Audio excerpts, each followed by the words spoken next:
नमस्कार माझ्या विद्यार्थ्यांनो, मी आनंद बाबूराव घोणसे श्री योगेश्वरी देवी माध्यमिक विद्यालय देवणी या ठिकाणी मराठी विषय शिकवतो. आज आपण व्याकरणामधील पुढचा भाग सर्वनामे व सर्वनामांचे प्रकार हा भाग पाहणार आहोत. तर लक्षपूर्वक पहा व ऐका आणि तुमच्या वहीमध्ये सर्व भाग लिहून ठेवा व पुन्हा पुन्हा सराव करा. माझा हा व्हिडिओ आवडल्यास लाईक करा, सबस्क्राईब करा आणि तुमचे काही प्रश्न असतील तर कॉमेंटच्या माध्यमातून तुम्ही मला विचारू शकता. तर पहा, मी पुढे तुम्हाला तो पॅरेग्राफ देणार आहे. तो पॅरेग्राफ लक्षपूर्वक वाचा आणि लाल रंगातील जे शब्द आहेत त्या शब्दांकडे नीट लक्ष द्या. बघा, परिच्छेद पहा. अजय विजयला म्हणाला, मी उद्या सहलीला जाणार आहे. तू आलास तर खूप मज्जा येईल.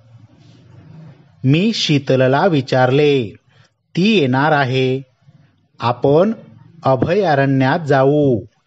ते खूप दाट आहे.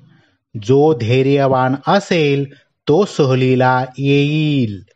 स्वतः सहलीला गेल्याशिवाय अनुभव येत नाही. मी उद्या वर्गात कोण कोण सहलीला येणार ते विचारणार आहे.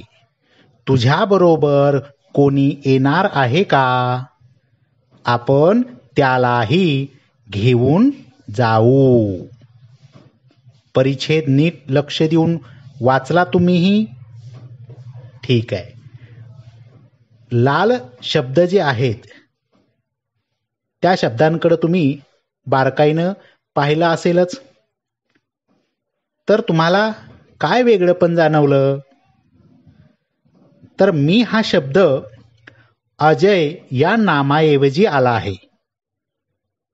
तू हा शब्द विजय या नामाऐवजी आला आहे. आणि ती हा शब्द शीतल या नामाऐवजी आला आहे. त्यानंतर आपण हा शब्द सर्वांऐवजी आला आहे. सर्वांसाठी तो वापरला गेलेला शब्द कोणता? आपण. त्यानंतर जो व तो हा शब्द धैर्यवान मुलांऐवजी वापरला आहे.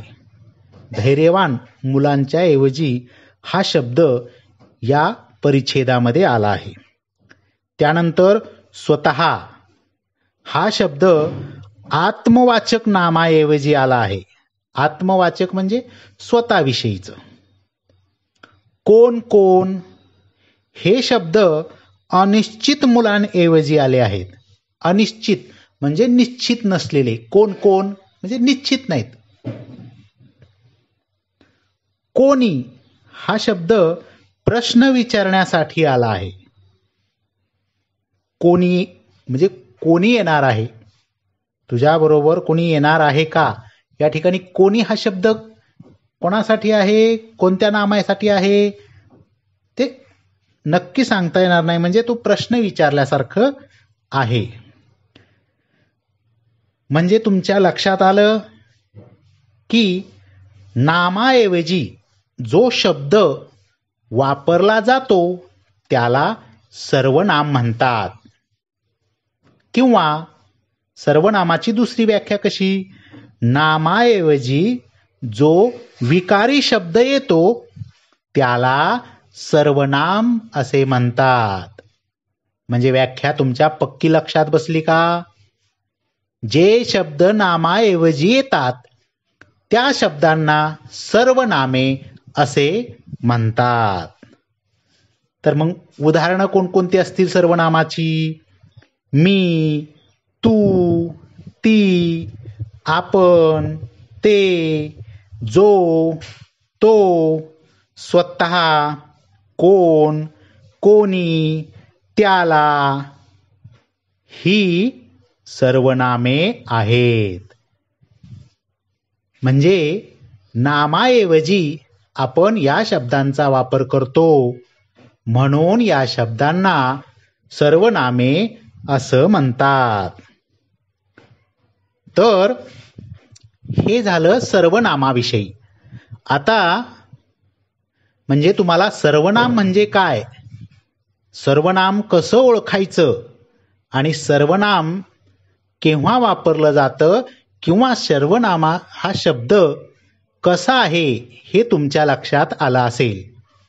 आता आपण सर्वनामाचे प्रकार पाहणार आहोत. सर्वनामाचे एकूण 6 प्रकार पडतात. किती? 6 प्रकार. कोणकोणते आहेत? तर पहिलं आहे पुरुषवाचक सर्वनाम, दुसरं दर्शक सर्वनाम, तिसरं संबंधी सर्वनाम, चौथं प्रश्नार्थक सर्वनाम, पाचवं सामान्य किंवा अनिश्चित सर्वनाम आणि 6वं आत्मवाचक सर्वनाम. हे 6 सर्वनामाचे प्रकार आहेत. ते आपण सविस्तर पाहूयात. तर पहिला प्रकार पुरुषवाचक सर्वनामे. पुरुषवाचक सर्वनामे. आता या नावावरूनच तुमच्या लक्षात येईल पुरुषवाचक सर्वनामे. तर बघा, आपण स्वतःविषयी बोलतो किंवा लिहितो. आपण स्वतःविषयी बोलतो किंवा लिहितो, किंवा आपण दुसऱ्याशी बोलतो किंवा लिहितो. आपण दुसऱ्याशी बोलतो किंवा लिहितो. आणि तिसरं, आपण तिसऱ्याविषयी बोलतो किंवा लिहितो. हे 3 वेगवेगळे भाग आहेत. स्वतःविषयी बोलतो किंवा लिहितो, दुसऱ्याविषयी लिहितो किंवा बोलतो, आणि तिसऱ्याविषयी लिहितो किंवा बोलतो. म्हणजे बोलणाऱ्या किंवा लिहिणाऱ्या व्यक्तींना व्याकरणामध्ये पुरुष म्हणतात, हे लक्षात घ्या. वरील 3ही वाक्यामध्ये नामाऐवजी येणाऱ्या सर्वनामांना पुरुषवाचक सर्वनामे असे म्हणतात. लक्षात आली व्याख्या? बोलणाऱ्या किंवा लिहिणाऱ्या व्यक्तींना पुरुष असे म्हणतात. आणि आपण जी वरील 3 वाक्य पाहिली त्यामध्ये नामाऐवजी येणाऱ्या सर्वनामांना पुरुषवाचक सर्वनाम असे म्हणतात. पुरुषवाचक सर्वनामाचे 3 प्रकार पडतात. पुरुषवाचक सर्वनामाचे 3 प्रकार पडतात. कोणकोणते 3 प्रकार? प्रथम पुरुषवाचक सर्वनाम, द्वितीय पुरुषवाचक सर्वनाम आणि तृतीय पुरुषवाचक सर्वनाम. हे 3 प्रकार पुरुषवाचक सर्वनामाचे आहेत. तर पहिला प्रकार प्रथम पुरुषवाचक सर्वनामे, याविषयी आपण थोडी माहिती घेऊयात. आता खाली उदाहरण आहेत, समोर ती पहा. मी सहलीला जातो, आम्ही सहलीला जातो. ही 2 वाक्य आणि त्या 2 वाक्यामध्ये लाल रंगाची जे शब्द आहेत मी, आम्ही, तर वरील वाक्यात बोलणारा स्वतःविषयी बोलत आहे. बरोबर आहे की नाही? मी सहलीला जातो, आम्ही सहलीला जातो, म्हणजे हे स्वतःविषयी बोलतोय. लक्षात येतंय? म्हणजे काय? तर बोलणारा स्वतःचा उल्लेख करताना जी सर्वनामे वापरतो त्याला प्रथम पुरुषवाचक सर्वनामे म्हणतात. म्हणजे बोलणारा स्वतःचा उल्लेख ज्या शब्दांनी करतो त्या शब्दांना प्रथम पुरुषवाचक सर्वनाम असं म्हणायचं. लक्षात आलं? मग आता प्रथम पुरुषवाचक सर्वनामे कोणकोणती आहेत? उदाहरणार्थ मी, आम्ही, आपण, स्वतः ही 4 प्रथम पुरुषवाचक सर्वनामे आहेत. लक्षात आलं? ठीक आहे. आता पुरुषवाचक सर्वनामातला दुसरा प्रकार द्वितीय पुरुषवाचक सर्वनाम. आता हे कसं ओळखायचं? तर उदाहरणं बघा ती. तू सहलीला जातोस, तुम्ही सहलीला जाता, आपण सहलीला जाता. या तिन्ही वाक्यात बोलणारा दुसऱ्याशी बोलत आहे. बरोबर आहे? तिन्ही वाक्यामध्ये बोलणारा दुसऱ्याशी बोलतोय. तू सहलीला जातोस, तुम्ही सहलीला जाता, आपण सहलीला जाता. म्हणजे काय? तर ज्याच्याशी बोलायचे त्याचा उल्लेख करताना जी सर्वनामे आपण वापरतो त्या सर्व शब्दांना म्हणजे त्या सर्व सर्वनामांना द्वितीय पुरुषवाचक सर्वनामे असे म्हणतात. दुसऱ्याशी बोलायच्या वेळेस जी सर्वनामे आपण वापरतो त्याला द्वितीय पुरुषवाचक सर्वनामे असं म्हणायचं. आता द्वितीय पुरुषवाचक सर्वनामे कोणकोणती आहेत? उदाहरणार्थ तू, तुम्ही, आपण, स्वतः ही सुद्धा द्वितीय पुरुषवाचक सर्वनामे आहेत. आता तिसरा प्रकार तृतीय पुरुषवाचक सर्वनाम. तृतीय पुरुषवाचक सर्वनाम. आता ही उदाहरणं पहा. तो सहलीला जातो, ती सहलीला जाते, ते सहलीला जातात, त्या सहलीला जातात. हे लाल रंगातील शब्द जे आहेत त्या शब्दावरून तुम्हाला काय लक्षात येतं की या वाक्यात बोलणारा तिसऱ्याविषयी बोलत आहे. तिसऱ्याविषयीच. म्हणजे तो सहलीला जातो, ती सहलीला जाते, ते सहलीला जातात, त्या सहलीला जातात. म्हणजे बोलणारा व समोरचा दोन्ही वगळून ज्यांच्याविषयी बोलायचे त्या व्यक्ती व वस्तू यांचा उल्लेख करताना जी सर्वनामे आपण वापरतो त्यांना तृतीय पुरुषवाचक सर्वनामे असे म्हणतात.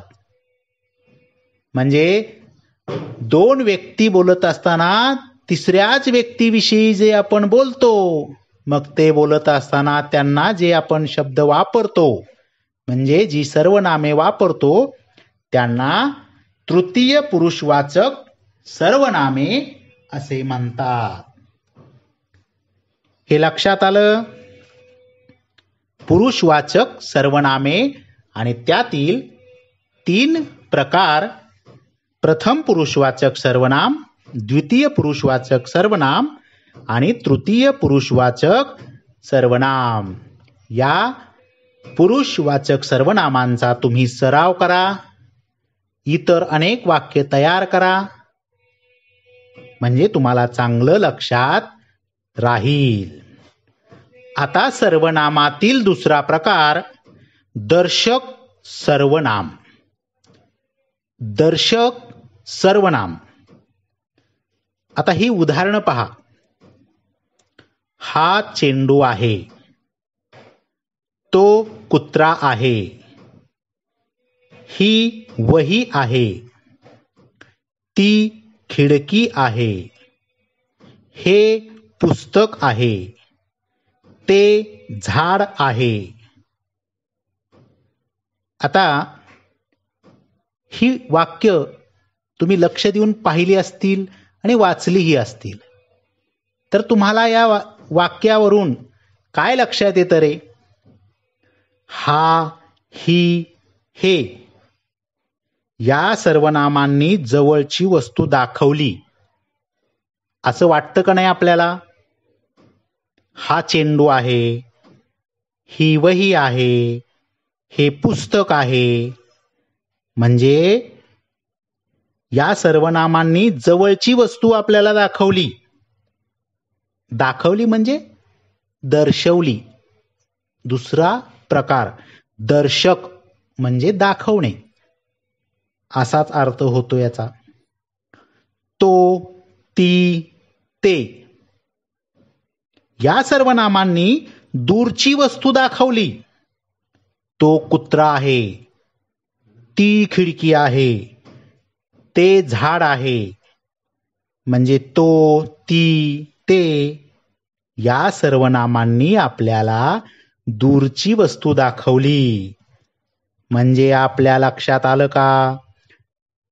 जवळची किंवा दूरची वस्तू दाखवण्यासाठी जी सर्वनामे येतात त्यांना दर्शक सर्वनाम असे म्हणतात.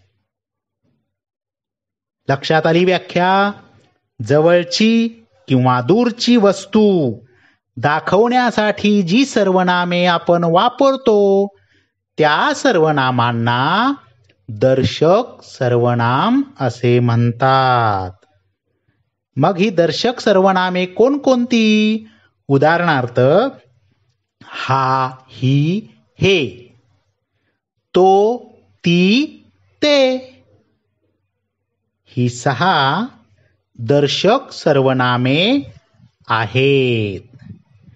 लक्षात राहील? याची सुद्धा दुसरी काही उदाहरणं तुम्ही तयार करा आणि लिहून काढा.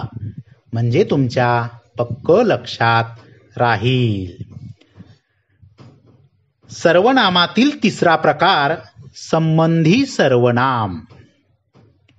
संबंधी उदाहरण पहा. जो अभ्यास करील तो पास होईल. जी अभ्यास करील ती पास होईल. जे अभ्यास करतील ते पास होतील. लाल रंगातील शब्दांवर लक्ष द्या. जो, जी, जे या सर्वनामांचा संबंध तो, ती, ते या दर्शक सर्वनामांशी दाखवला आहे. म्हणून ही संबंधी सर्वनामे आहेत.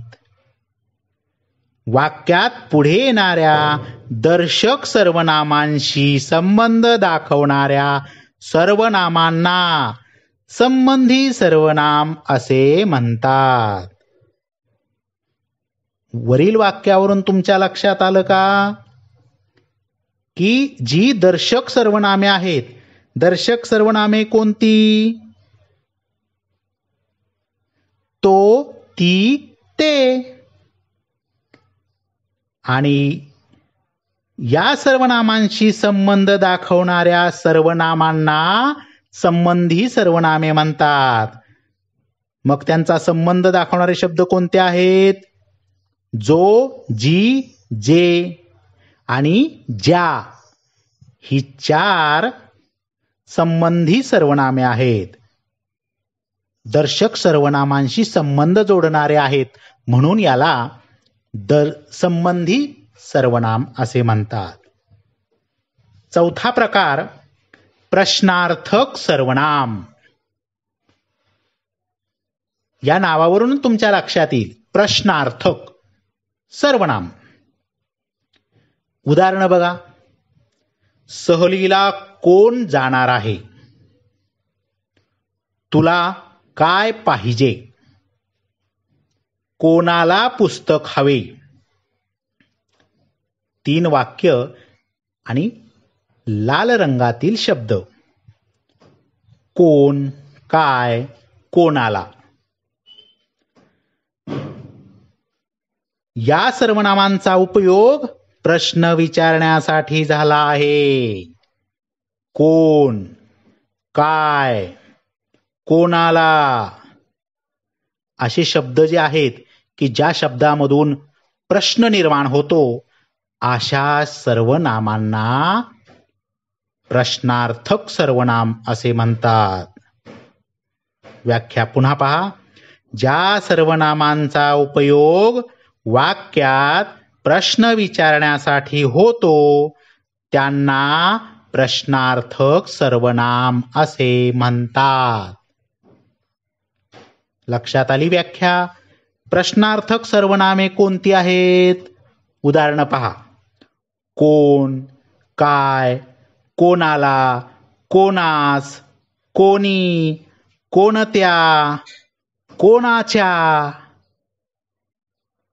ही सर्व प्रश्न विचारणारी सर्वनामे आहेत, म्हणून याला प्रश्नार्थक सर्वनाम असे म्हणतात. आता कोण, काय, कोणाला या 3 सर्वनामांचा वापर करून इथं वाक्य आहेत.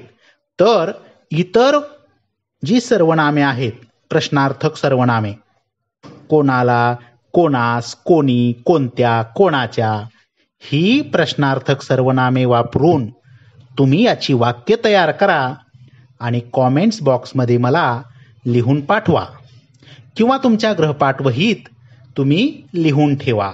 एवढीच नाहीत तर सराव म्हणून अधिक तुम्ही करू शकता. म्हणजे काय होईल, तुम्हाला ते चांगल्या पद्धतीनं समजून जाईल.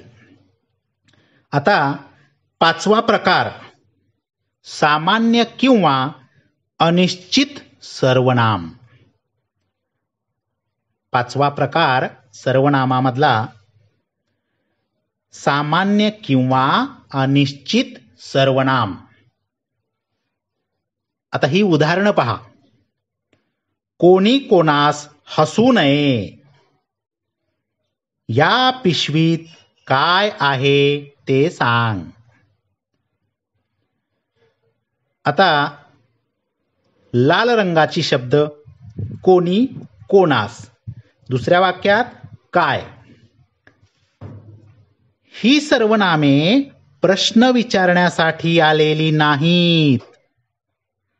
तसेच ती कोणत्या नामाबद्दल आली आहेत हे सुद्धा निश्चितपणे सांगता येत नाही. मग अशा सर्वनामांना अनिश्चित किंवा सामान्य सर्वनाम असं म्हणायचं.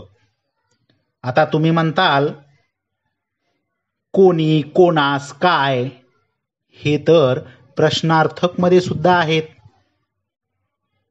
पण या ठिकाणी वाक्यात या सर्वनामांचा उपयोग कशा पद्धतीनं केलेला आहे या वाक्यरचनेवरून आपल्याला ते लक्षात येईल की हे प्रश्नार्थक सर्वनाम आहे की अनिश्चित सर्वनाम आहे. प्रश्न विचारला असं वाटत असेल तर ते प्रश्नार्थक सर्वनाम. पण समजा हे कोणत्या नामाबद्दल आलंय किंवा प्रश्न विचारण्यासाठी आलेलं नाही असं जर कन्फ्यूज करणारं असेल तर हे सर्वनाम आपण म्हणायचं अनिश्चित आहे. म्हणजे निश्चित कोणासाठी आलंय हे सांगता येत नाही, म्हणून अशी सर्वनामे अनिश्चित सर्वनामे म्हणून ओळखली जातात. याची व्याख्या सविस्तर पहा बरं. ज्या सर्वनामांचा उपयोग वाक्यात प्रश्न विचारण्यासाठी होत नाही व ती कोणत्या नामाबद्दल आली आहेत हे निश्चित सांगता येत नाही अशा सर्वनामांना सामान्य किंवा अनिश्चित सर्वनामे असे म्हणतात. तर ही अनिश्चित सर्वनामे कोणती? उदाहरणार्थ कोणी, काय, कोणास ही अनिश्चित सर्वनामे आहेत. याची इतरही अनेक उदाहरणं तुम्ही बनवू शकता. बनवा आणि कॉमेंट्स बॉक्समध्ये मला पाठवा. आता शेवटचा प्रकार आत्मवाचक सर्वनाम. आत्मवाचक यावरून तुमच्या लक्षात येईल की हे सर्वनाम कोणतं असेल. तरी उदाहरण पहा. मी स्वतः वाघाला पाहिले. दुसरं, तू स्वतः अभ्यास करशील का? तो आपण होऊन माझ्याकडे आला. आता या 3 वाक्यामध्ये पहिल्या वाक्यात मीचा उल्लेख स्वतः असा आत्मवाचक केला आहे. दुसऱ्या वाक्यात तूचा उल्लेख स्वतः असा आत्मवाचक केला आहे आणि तिसऱ्या वाक्यात तोचा उल्लेख आपण असा आत्मवाचक केला आहे. म्हणजे आपण हे सर्वनाम जेव्हा आम्ही व तुम्ही या अर्थाने येते तेव्हा ते पुरुषवाचक असते, परंतु जेव्हा ते स्वतः या अर्थाने येते तेव्हा मात्र हे सर्वनाम आत्मवाचक असते. लक्षात आलं का? या 3 उदाहरणामध्ये जे रंगीत शब्द आहेत याकडे पुन्हा एकदा पहा, म्हणजे तुमच्या लक्षात येईल की जेव्हा स्वतः व आपण या सर्वनामांचा अर्थ स्वतः असा करतो तेव्हा त्याला आत्मवाचक सर्वनाम असे म्हणतात किंवा याला स्वतःवाचक सर्वनाम असंही म्हणतात. तर ही आत्मवाचक सर्वनामे कोणती आहेत? स्वतः, आपण ही 2 आत्मवाचक सर्वनामे आहेत. तर अशा पद्धतीनं सर्वनाम व सर्वनामाचे प्रकार आपण अभ्यासले. याविषयी जर तुम्हाला काही प्रश्न विचारायचे असतील तर कॉमेंट्स बॉक्समध्ये तुम्ही मला विचारू शकता. आता काही वाक्य सुद्धा मी तुम्हाला देतोय की यावरून या वाक्यामध्ये सर्वनाम कोणता आहे व सर्वनामाचा प्रकार कोणता आहे हे तुम्ही तुमच्या वहीमध्ये लिहून ठेवा किंवा मलाही तुम्ही पाठवू शकता.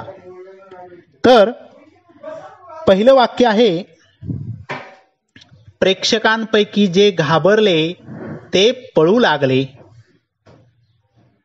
दुसरं वाक्य, काय करावे ते मला काही उमजेना. तिसरं वाक्य, काय राम नमस्कार घालीत नाही. चौथं वाक्य, सिंहिणीच्या कपाळावर आट्या पसरल्या व तिने मोठ्याने गुरगुराट केला. पाचवं वाक्य, त्याने लिहिलेले ते मला आवडले. सहावे वाक्य, उद्या सहलीला कोण कोण येणार आहेत. सातवं वाक्य, जो आवडतो सर्वांना तोची आवडे देवाला. आठवं वाक्य, शाळेतील मुले म्हणाली आम्ही शाळेतील झाडे वाढवू.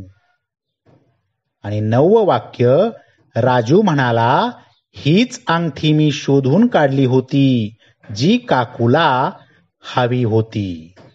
आता ही 9 जी वाक्य आहेत या 9 वाक्यामध्ये तुम्हाला सर्वनाम ओळखायचंय आणि त्या सर्वनामाचा प्रकार सुद्धा ओळखायचा आहे आणि त्याची उत्तरं लिहायची. या 9 प्रश्नांची उत्तरं तुम्हाला लिहायची. समजलं नसेल पुन्हा हा व्हिडिओ ऐका, लक्षपूर्वक ऐका, म्हणजे तुम्हाला समजून जाईल आणि ही 9 वाक्य सोडवा, प्रकार ओळखा आणि गृहपाठ वहीत लिहा किंवा कॉमेंट्स बॉक्समध्ये मला पाठवा.